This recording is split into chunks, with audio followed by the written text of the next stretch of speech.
Faster than a speeding bullet. More powerful than a locomotive. Able to leap tall buildings at a single bound. Look, up in the sky. It's a bird. It's a plane. It's Superman.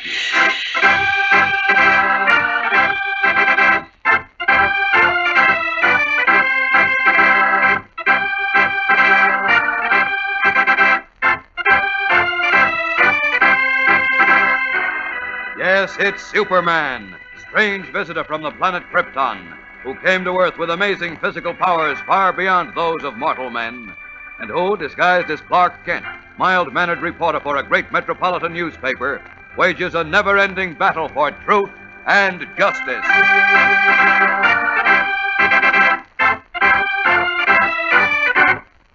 Today, in his guise of Clark Kent, Superman receives startling news from Robin, the young companion of the famous Batman, who, visibly upset, exclaims, Batman is gone, Mr. Kent. Gone? What do you mean, Robin? I mean, he's gone, and I'm afraid we'll never see him again.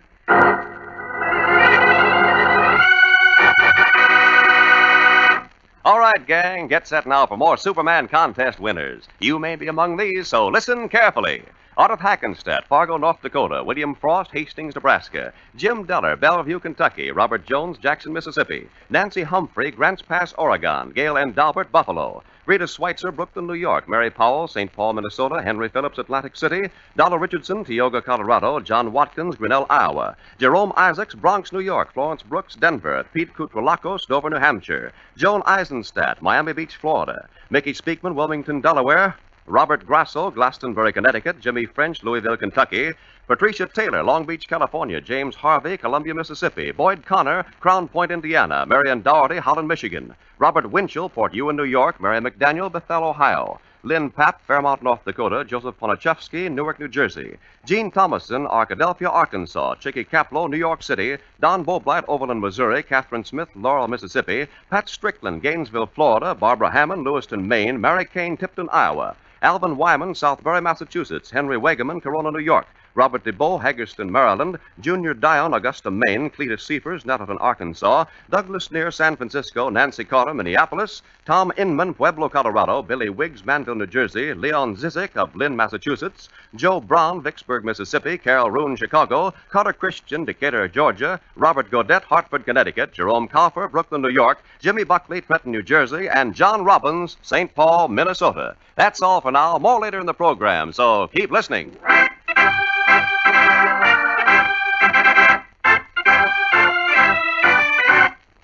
And now, the adventures of Superman. When Clark Kent, who is really Superman, received an urgent phone call from Robin, the young companion of the famous Batman, he hurried to the handsome mansion which the dynamic duo occupy in their true identities of Dick Grayson and Bruce Wayne. Kent found young Grayson greatly agitated. Just as Kent closed the door behind him, the youngster, choking back tears, exclaimed, Batman's gone, Mr. Kent, and I'm afraid we'll never see him again. Oh, gosh, what'll I do, Mr. Kent? What'll I do? First thing you must do, Dick, is pull yourself together and tell me exactly what happened. I can't. I'm so worried I can't even think. Nonsense, you've got to. Now, come on, son. What did you mean when you said Batman was gone and we'd never see him again? Well, I mean he's gone. Forever. Forever? He's not dead, is he? I'm afraid he is. Well, why do you say that? Because he told me before he went away, if he didn't come back within a week, and if I didn't hear from him, I'd probably never see him again. How long ago was that? It was exactly 12 days ago. I see. Did he tell you where he was going? No, I asked him, but he said he couldn't tell me.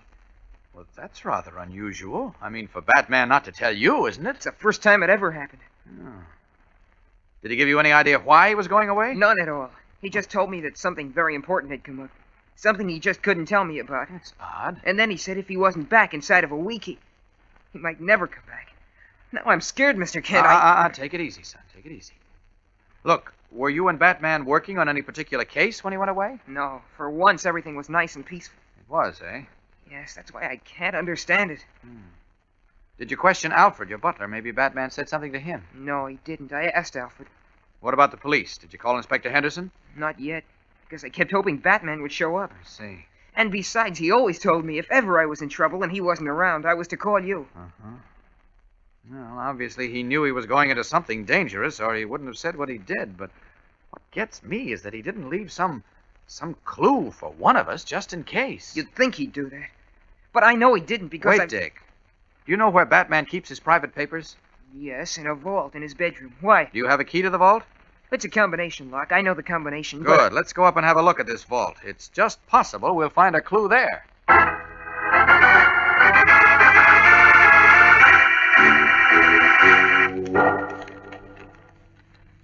Well, we've looked at everything except Batman's will, Dick. Unless there's something in that to give us a lead, I'll admit I'm stumped. Might as well open it and see, Mr. Kent. Yeah, I suppose so. Well, here goes.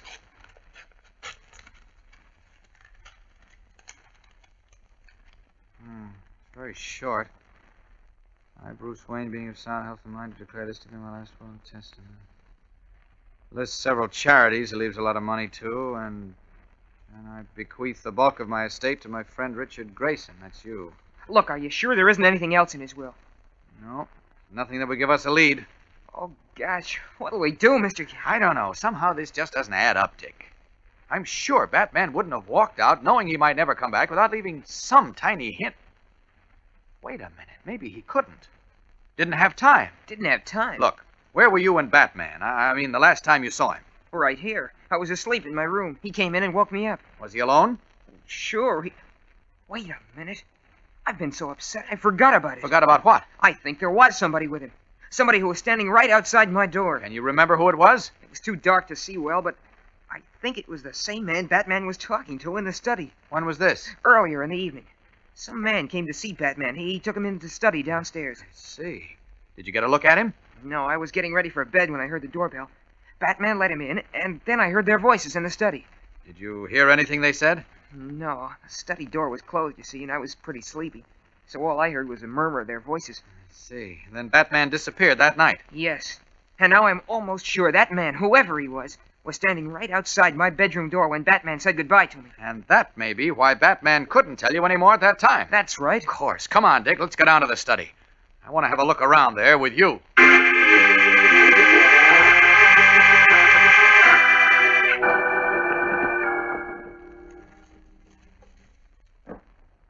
Any luck, Dick? See anything odd, out of place? No, Mr. Kent. I can't find anything in this room that wasn't here before. I can't make this add up, Dick. Because I'm so sure Batman wouldn't have walked out without leaving us some hint or... Wait a minute, what's this? Oh, that's our recording machine. We use it to record important phone calls or some special radio programs. I see. When's the last time you or Batman used it? Do you remember? Well, sure. Time we were trailing the Umbrella Man. Oh? We expected him to call up and try and make a deal with us. He did, and the recording of his phone call helped us send him to jail. Yes, I remember that story. That was several months ago. Yeah, I guess so. Well, you must have used it since then. No, that was the last time. I remember because I put a new spool of recording wire on the machine just a day or two before Batman disappeared. And we had no occasion to use it since. Well, there's something recorded on that new wire, Dick. Huh? Holy smokes, is there? Uh-huh. And this may be just what we're looking for. What do you mean, Mr. Kent? If the wire was blank a day or two before Batman disappeared, and now there's something recorded on it, it may mean Batman used the machine when he was with the stranger on the night he disappeared. You mean Batman might have recorded something on the machine to tell us where he went? Could be. Let's play the recording back and find out.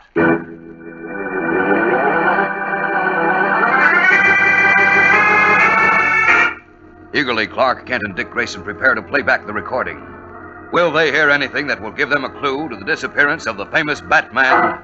We'll be back in a moment to find out in the dramatic climax of today's episode. So keep listening.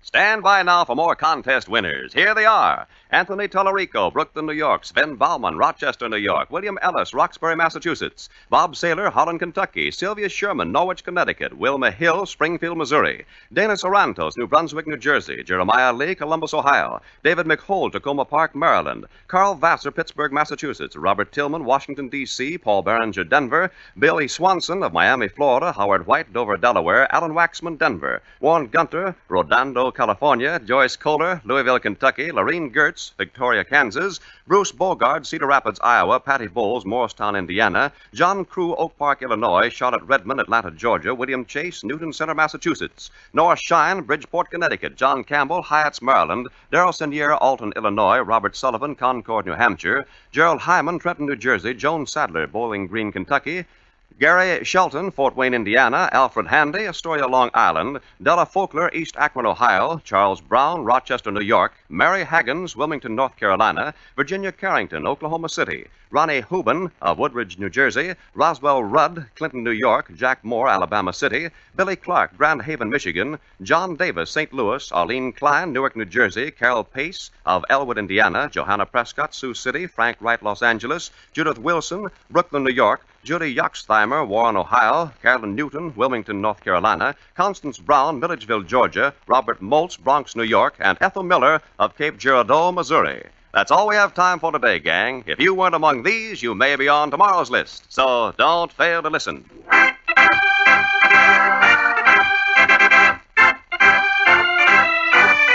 And now, back to the adventures of Superman. In the famous Batman study, Clark Kent and Dick Grayson, who is Robin, are about to play back a spool of wire discovered in a recording machine in an effort to find a clue to Batman's mysterious disappearance.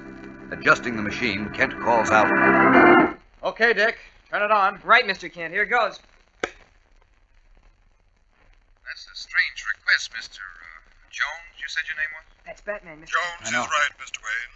But strange or not, I insist that you come to my place with me now to discuss the matter. Is that the man you heard with Batman that night, Dick? Uh-huh. Why can't we discuss it right here? Because, as I explained before, I prefer to discuss such an important matter in my own home, or in some neutral place, if you prefer.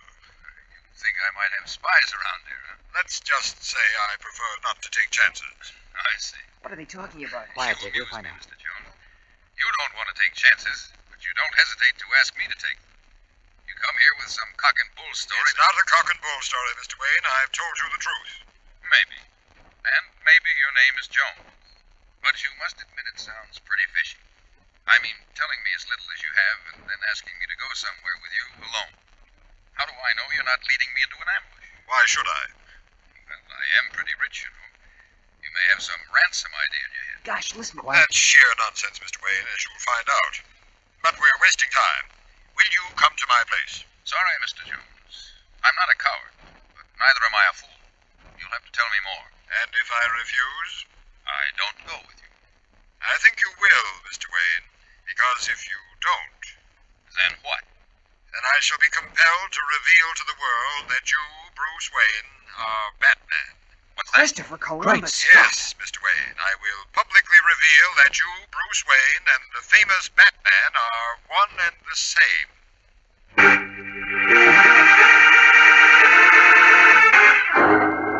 Shocked, Clark Kent and Dick Grayson stare at each other in wonder and dismay as the recording completes its playback.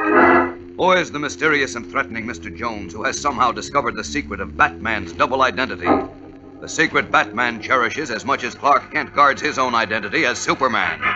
And what has happened to Batman? Tomorrow, Kent and Robin receive an even greater shock. So don't fail to listen, fellows and girls. Be sure to tune in, same time, same station, for Chapter 2 of Batman's Great Mystery on The Adventures of Superman.